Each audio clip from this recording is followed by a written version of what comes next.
Austin back? It's pretty nice getting 34 back down the middle, and he's his normal self out there. Heavy on pucks, making plays happen. Responsible defensively. It's obviously nice to get your captain and leader back. So, what do you think of your physical game tonight? The teams, that is, on one play, Ekman Larsson takes out Pasta. Matthew scores at the other end. Big play against the division rival. Yeah, I thought we played really hard. Thought we forechecked well. We were physical, like you said, and we didn't take any unnecessary penalties. Played disciplined, and yeah, it's a nice 2 points there. Obviously, the Blue Line's main job is to keep goals out, but how much pressure or conversation has there been to get a little bit more offensive contribution from you guys? I was talking to somebody the other night, and none. I'm not worried. We're not worried about scoring goals in the back end. We're worried about winning hockey games, and that's keeping the puck out of our net. You keep the goals against down in this league, and we got enough guys in this room that can score. So obviously, it's nice to contribute when we do, but that's not our priority. Craig, you said Austin's going to give you guys a jolt of energy when he comes back. Your take on his game tonight? And Yeah. that line really. He was solid. I mean, that line was really good, obviously. But overall, I thought he played a pretty good game. Pretty, smart game. I thought he was very smart tonight. Didn't overexert himself. Didn't put himself in tough spots. And we managed his minutes pretty good. I thought. I used them a little bit more at the end of the game, obviously, but it kind of got to that point. Nice. Won't have 3 goals and 5 points in every game, but can that be a bit of a coming out party? That was a whole year for me. I thought he was a great player tonight.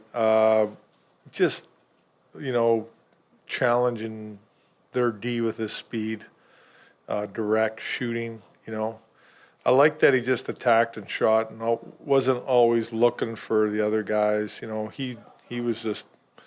was playing his game, which was very effective, and the whole line was really good. What sort of growth have you seen from him this season? Nice. Offensive growth more and defensive. So he's become a really good penalty killer for us. He does a great job penalty killing for us. And he made a great play at the end of the game. I don't know if you saw it, where they tried to, a backdoor play on us with the goalie out, bringing it to the net. And that's just great read by him and hockey sense to drop down that low and take that backdoor play. Or that guy scores. I mean, his growth as a player is all around, I would say. But I think offensively, he's obviously, come out of his shell, I would say, with scoring. But, on the other side of things, he's become a real good 200-foot player. Do you find this team is comfortable, from your point of view, playing in close games? Well, we are, and I mentioned it tonight after the game. I said, well, what I was impressed about with the game was we're up, then we're tied, but our momentum stayed and our game stayed the same. It didn't change. We didn't, oh, wow, they tied it up, and now we're going to try some trick plays or whatever you want to call it. We just stayed with our game. I mean, that's growth by them, and it's very important not to lose your composure in those situations. I mean, you're going to play teams, and they're good teams, and they're going to make plays and do things. You just got to stay composed and keep playing your game, and that's a big thing. It's a big deal. So, did you like your defense's game from a physical standpoint? Think of the play where Ekman Larsson rubs out Pasta and then Nye scores at the other end. Our D was really good tonight. They were physical, moved the puck well, and battled at the net. I mean, that team is as good as any team in the league at getting to the net, and they're hard. They're big guys, a lot of big guys. I thought our D battled hard at the net, broke pucks out. They were really good. Didn't give up any odd man rushes, so good reads by them coming out of the offensive zone and things like that. You got a goal from a defenseman tonight. You hadn't had one since November. Was that a concern for you, or? I don't look at it as a concern. I mean, I think we always try to, what can we do better, to score with our D. We're trying to activate them a little bit more, which they've been in the play more on rushes and things like that. And then, in the offensive zone, tonight I thought our D2 did a real good job of activating backdoor, Caber scored, and we missed 2 other ones. We had some couple good looks there. When you see how Austin looked tonight, how fresh he was, Craig, does it in a way, obviously you want him in your lineup every night, he's a superstar, but does it also kind of make a case for this is the reward for being careful with him, and do you have to keep that in mind going forward with how you manage his minutes? Oh, we definitely have to manage him and get him to a point where he's fully healthy. And whether that's minutes or, a little bit of time off, I don't know. I don't have the answer for you right now, but we're obviously, gonna, stay in. Leafs all in on center hunt. Treliving's bold moves could shape Toronto's future. As a die-hard Toronto Maple Leaf supporter, it's hard not to get excited about the latest trade buzz surrounding the team. Brad Treliving, the Leafs general manager, appears poised to make some daring moves to strengthen the squad's depth down the middle. The whispers of significant trades are growing louder, and Elliotte Friedman of Sportsnet has added fuel to the fire with his recent revelations. The situation has become even more pressing as the Leafs grapple with the ongoing upper body injury to team captain Austin Matthews. Matthews has already missed the last 4 games, and while the team is doing its best to stay afloat, the need for reinforcements at center is undeniable. Treliving, it seems, is ready to part with valuable assets to address this glaring need. The centers on Treliving's radar. Names like Jake Evans from the Montreal Canadiens, Brock Nelson from the New York Islanders, and the Philadelphia Flyers' Morgan Frost have been mentioned as potential targets. These players bring a mix of experience and skill, each offering something unique to the Leafs lineup. But, as Friedman highlighted during his appearance on the Fan 590's The Fan Hockey Show, the price tags for these players vary significantly. That's the number one thing he's, Treliving, been looking at all season, Friedman noted, emphasizing the GM's focus on finding the right fit at center. This isn't just about plugging a hole, it's about finding a player who can elevate the team to new heights. Priorities in focus. While some fans might argue that the Leafs need help on defense, Friedman suggested that Treliving's primary focus is elsewhere. They did a lot of their work in the off-season. I think now there's a question if they need to go find someone to play with Morgan Rielly, he explained. But, it's not their number one priority. I believe their number one thing all season has been, let's find another center. This clear focus on center depth speaks volumes about Treliving's strategy. The Leafs are willing to pay a hefty price, but there's a caveat: the player must come with term. Why term matters? The preference for term isn't just a strategic move, it's a sign that Treliving is thinking long-term. Rentals can be tempting, especially for a team looking to make a deep playoff run, but they often come with risks. One of the things I've heard is that if they're going to spend assets on a center, they would prefer it to be someone with term, Friedman revealed. This approach ensures that any trade made benefits the Leafs beyond the immediate future. Internal struggles and potential fits.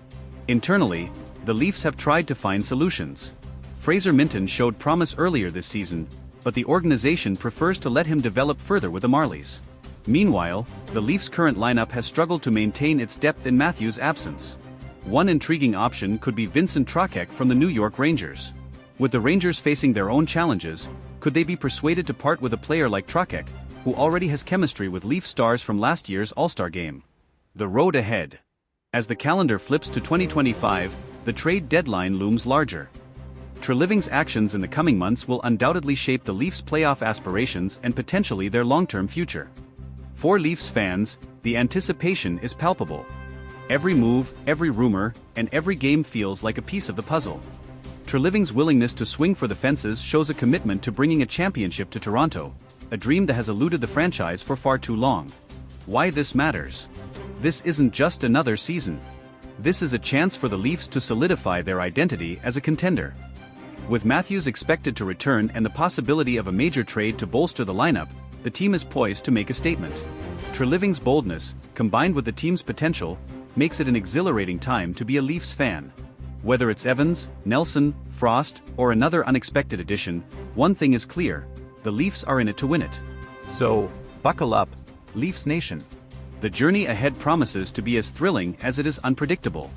Treliving's moves could define the legacy of this team, and, hopefully, end the championship drought that has haunted Toronto for decades. The weight of expectations. The Leafs are no strangers to the pressure of the spotlight. Toronto is a hockey city, and the Maple Leafs are its beating heart. Every move made by management is scrutinized, every decision debated endlessly by fans and analysts alike. Treliving stepped into a challenging role when he took over as GM, and his willingness to take bold steps shows he understands the weight of these expectations. What makes this moment particularly critical is the team's current window of contention. With stars like Austin Matthews, Mitch Marner, and William Nylander in their prime, the Leafs are in win-now mode. The front office knows that wasting even a single season could have long-term repercussions. Austin Matthews, the catalyst. Matthews' injury has highlighted just how crucial he is to the team's success. While his absence has been manageable in short bursts, it's clear that the Leafs' center depth isn't built to withstand prolonged stretches without their captain. This has amplified the urgency to bring in another center who can contribute immediately and lessen the load on Matthews when he returns. The captain's recovery timeline is still uncertain, but Treliving's proactive approach suggests the team isn't willing to gamble on waiting too long. The goal is clear: solidify the lineup so that when Matthews is back, the Leafs are firing on all cylinders. The cost of boldness. The term significant assets isn't used lightly. Whether it's high draft picks, promising prospects, or even current roster players, Treliving is signaling that no stone will be left unturned. The Leafs' prospect pool is respectable but not overflowing, meaning any trade will have to be meticulously calculated. There's also the financial aspect. The Leafs are a team that operates near the salary cap, so any addition will require shrewd cap management. Could Treliving pull off a move that strengthens the roster without hamstringing the team's flexibility? If he does, it would be nothing short of a masterstroke. The fan base's role. Leafs Nation, passionate as ever, has already begun dissecting potential trade scenarios. Social media is abuzz with debates about who should be targeted and what assets should be sacrificed. Fans understand the stakes, and there's a growing sense of anticipation, bordering on impatience, for Treliving to make his move. It's a delicate balance for the GM. While fans demand immediate results, he must ensure that any deal aligns with a long-term vision of sustained success. The pressure to deliver is immense, but so is the potential reward. Comparisons to past GMs. Treliving's approach invites comparisons to his predecessors. Some GMs were criticized for being too conservative, while others were seen as overly aggressive. Treliving, however, seems to have struck a balance. He's willing to take risks, but only if they make sense for the team's broader goals. This calculated boldness is exactly what the Leafs need in this pivotal moment. If Treliving can pull off a game-changing trade, he could cement his place as one of the most effective GMs in recent Leafs history. The trade deadline looms. The NHL trade deadline is one of the most exciting times of the year, and this season promises to be no exception. With the Leafs actively shopping for a center, every rumor and report will be magnified. Other teams are watching closely, too, as any move by Toronto could shift the balance of power in the league. It's not just about who the Leafs acquire, it's about what message the move sends.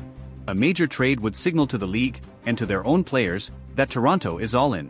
That kind of confidence can be infectious, sparking a surge of momentum heading into the playoffs. Lessons from the past. Leafs fans have seen their fair share of trade deadline moves over the years, some more successful than others. From acquiring veterans to bolster playoff runs to making unexpected gambles, the franchise's history offers lessons for Treliving. The key will be avoiding the pitfalls of overpaying for short-term fixes while maximizing the impact of any new additions. The future of Fraser Minten. One of the most intriguing subplots is the development of Fraser Minten. The young center has shown flashes of brilliance but remains a work in progress.